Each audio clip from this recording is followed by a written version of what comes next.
स्वागत है दोस्तों। आज के मुख्य समाचार में आज देश और दुनिया से कई अहम और बड़ी खबर आ रही है। बात करेंगे हर खबर पर विस्तार से। 200 विधायकों के साथ ताबड़तोड़ बैठक, अब दिल्ली जा रहे हैं सीएम योगी। यूपी में सियासी हलचल तेज, एक और बड़ी अपडेट। जगन मोहन के साथ 9 सांसदों वाली ये पार्टी बन सकती है इंडिया का हिस्सा, राज्यसभा में पलट जाएगा नंबर गेम। एक और बड़ी अपडेट, अखिलेश का मानसून ऑफर बरकरार है, इंतजार करो गिरेगी सरकार। शिवपाल यादव का बड़ा दावा, इसी के साथ अगली बड़ी खबर में आपको बताएंगे। इजराइल हमास वार, तालियां बजाकर हो रहा है स्वागत। गाजा नरसंहार पर भड़की प्रियंका गांधी, नेतन्याहू पर कह दी बड़ी बात। तो चलिए देख लेते आज की पहली बड़ी खबर। 200 विधायकों के साथ ताबड़तोड़ बैठक, अब दिल्ली जा रहे हैं सीएम योगी। यूपी में सियासी हलचल तेज। दरअसल दोस्तों, हाल के हफ्तों में उत्तर प्रदेश की राजनीति में काफी उथल पुथल देखने को मिल रही है। खासतौर पर यूपी के मुख्यमंत्री योगी आदित्यनाथ और डिप्टी सीएम केशव प्रसाद मौर्य के बीच तनावपूर्ण संबंधों के कारण। इसके अलावा हाल ही में हुए लोकसभा चुनाव में भाजपा को झटका लगा, जिसमें उसे उम्मीद से कम सीटें मिली। इसके जवाब में पार्टी इन नतीजों के पीछे के कारणों को समझने के लिए आंतरिक समीक्षा कर रही है। बता दें कि योगी आदित्यनाथ शुक्रवार शाम को नीति आयोग की बैठक में भाग लेने के लिए दिल्ली जाने वाले हैं।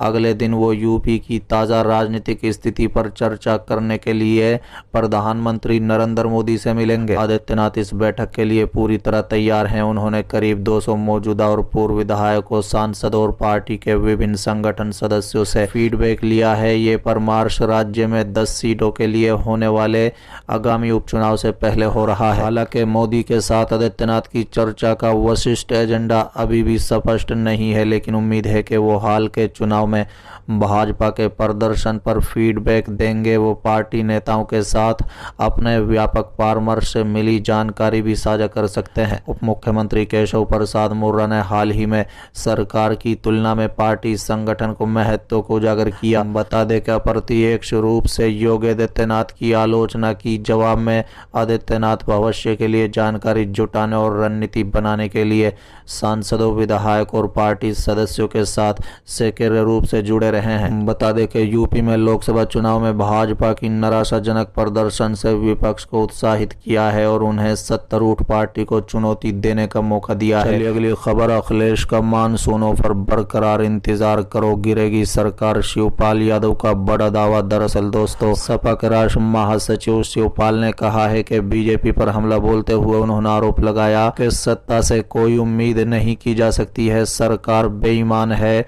और सब के सब भ्रष्टाचारी है, इसलिए तहसील, थाना और सरकारी कार्यालय में खुलेआम रिश्वत ली जा रही है। शिवपाल यादव ने बलिया थाने में छापामारी को लेकर कहा है कि भ्रष्टाचार ऊपर से नीचे तक चल रहा है।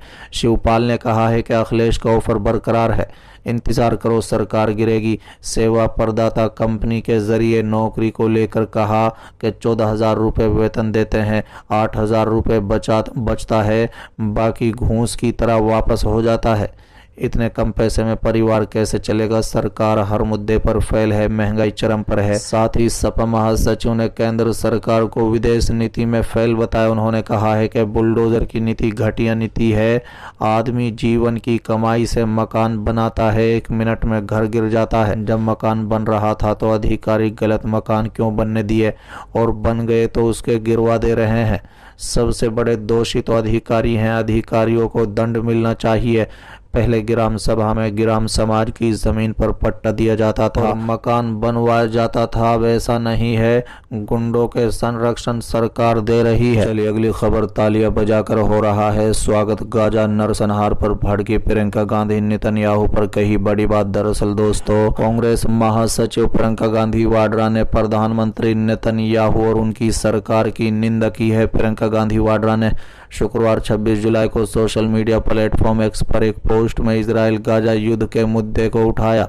अपने इस पोस्ट में प्रियंका गांधी ने इजरायली प्रधानमंत्री नेतन्याहू को मिल रहे समर्थन को शर्मनाक बताया। प्रियंका गांधी ने पोस्ट में लिखा कि हर गुजरते दिन के साथ गाजा में हो रहे भयानक नरसंहार में नागरिकों, माताओं, पिताओं, डॉक्टरों, नर्सों सहायता कर्मियों, पत्रकारों, शिक्षकों, लेखकों, कवियों, वरिष्ठ नागरिकों और हजारों मासूम बच्चों की मौत हो रही है। इजराइल गाजा पर लगातार हमले कर रहा है। कांग्रेस महासचिव प्रियंका गांधी अपने पोस्ट में गुहार लगाई कि दुनिया की हर सरकार इजरायली नरसंहार की निंदा करे। उन्होंने लिखा कि ये दुनिया के सामने व्यक्तियों की नैतिक जिम्मेदारी है कि वो इजराइल सरकार के नरसंहार कार्यों की निंदा करे और उन्हें रोकने के लिए मजबूर करे। घृणा और हिंसा में विश्वास न करने वाले लोगों की ये जिम्मेदारी है और इस वर्ग में वो इजरायली नागरिक भी शामिल हैं जो हिंसा नहीं चाहते हैं।